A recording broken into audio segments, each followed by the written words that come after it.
देखिए, हम अपने दर्शकों को बताना चाहते हैं कि आखिर यूक्रेन पे हमला कैसे हुआ है। ये डनाइपर नदी है, ये बेलोरशिया का बॉर्डर है, इस तरफ रशिया का बॉर्डर है, ये पूरा का पूरा इलाका यूक्रेन है। यू पूर्वी, वो पश्चिमी, उत्तरी, दक्षिणी, और दक्षिण में वो सी है।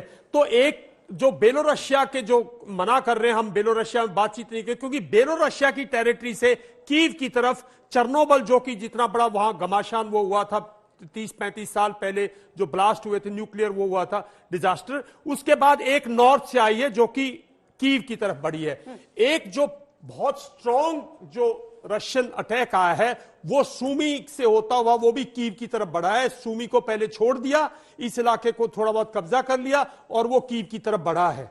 एक जो हम खार्किव की बार बार कर रहे हैं, ये खार्किव है, बिल्कुल एक स्ट्रॉन्ग अटैक खार्किव पर आया है। और ये जो यहां पे जो पहले डोनेस्क और लुहांस थे, इससे रशियंस ने आगे बढ़ना शुरू कर दिया, क्योंकि यहां पहले से ही रशियन जो सेपरेटिस्ट थे उनका कंट्रोल था।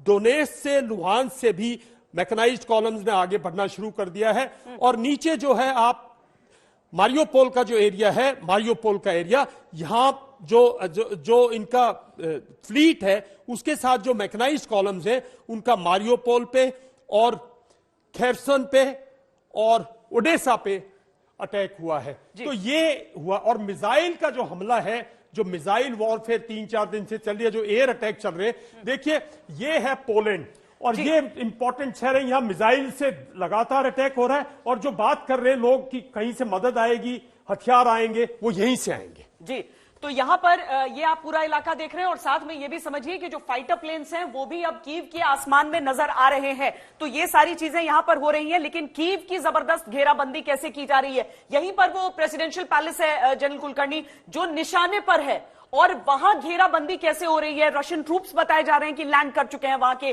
कमांडोज, लेकिन अब कितने दाखिल हो चुके हैं वो सवाल है। श्वेता जी, सबसे पहले तो अगर कीव में जैसे पता चला है हम लोगों को कि एयरबोर्न लैंडिंग्स हुई हैं, हाँ। यानी कि उनके जो पैराशूट के द्वारा ट्रुप्स को लैंड कर गया है। अगर इस तरह की घेराबंदी हो रही है, यानी कि लिंकअप भी हो रहा है, चाहे कीव तकरीबन 200 किलोमीटर की दूरी पर है, और कीव की घेराबंदी पूरी हो चुकी है। और यही कारण है कि यूक्रेनियंस ने भी जो ब्रिजेस थे जो कीव की ओर आ रहे थे उनको उन्होंने बर्बाद कर दिए, जैसे कि रूसी फौज जो है वो लगातार मतलब सीधा यूक्रेन के सैनिकों की मौजूदगी भी कर रहे हैं, लेकिन रूस को आसानी ना हो उस मकसद से, बिल्कुल उस मकसद से, जिससे कि कीव जो है रेजिस्टेंस जो है वो कीव में होना है। और यही कारण है कि जब जेलेंस्की को पता चला कि कीव का घेराबंदी हो गई, उन्होंने भी अपना जो घर है, राष्ट्रपति जो उनका भवन है, उसको छोड़ करके वो रोमानिया के बॉर्डर के नजदीक पहुंच गए हैं। वो बार बार कह रहे हैं कि मैंने देश नहीं छोड़ा है, पर रोमानिया के बॉर्डर के नजदीक है। अगर हिसाब से वो कीव से निकल चुके हैं, वो कीव से निकल गए, इसमें कोई शक नहीं कि बार-बार वीडियोस दिखाते हैं ताजा अपडेट्स के साथ। नहीं, वो वहां पर नहीं है, वो वहां पर नहीं है, वो छोड़कर नॉर्मल भी है कि वहां पे नहीं रहेंगे। लेकिन जो कीव में जो भी रेजिस्टेंस है वो कीव में होगा, इसमें कोई शक नहीं, क्योंकि जो पश्चिमी यूक्रेन है, जो भी आज रूस के अंदर, रूस का मकसद यही था कि वो fighting in built up area ना करे, जैसे कि जो यूक्रेनी जो आम आदमी है उनके साथ उनका लड़ने का कोई भी मकसद नहीं। मतलब सर, हम ये समझें कि ये तो बेलारूस से लग गया बॉर्डर, तो ये सब, और ये रूस से लग गया बॉर्डर और पूरा वो इलाका हो गया, ये सेफ टेरिटरी नहीं है वहां के राष्ट्रपति के लिए। वो अगर रहना चाहते हैं तो वो फ्रेंडली नेशंस के साथ लगती हुई टेरिटरी पे, यही केस और उसमें, और यही कारण है कि हमारे बच्चे भी जो हैं, हम लोग उनको ले गए हंगेरी के बॉर्डर के पास, पोलैंड के बॉर्डर के पास, रोमानिया के पास, जिससे कि बुखारेस्ट, ये जितने कैपिटल्स हैं उनका हम लोगों के संबंध भी अच्छे हैं और यूक्रेन के संबंध भी हैं, क्योंकि यूक्रेनियन बॉर्डर है। यही कारण था कि जो यूक्रेन है उसको नाटो की तरफ खींचने की कोशिश जो हो रही थी पश्चिम की ओर, ये क्यों यही था क्योंकि हंगेरी, पोलैंड और रोमानिया जो है वो नाटो के मेंबर्स हैं, सदस्य हैं, और उनको लगता है कि वही उनको बार बार उकसा भी रहे थे कि आप हमारी तरफ आइए।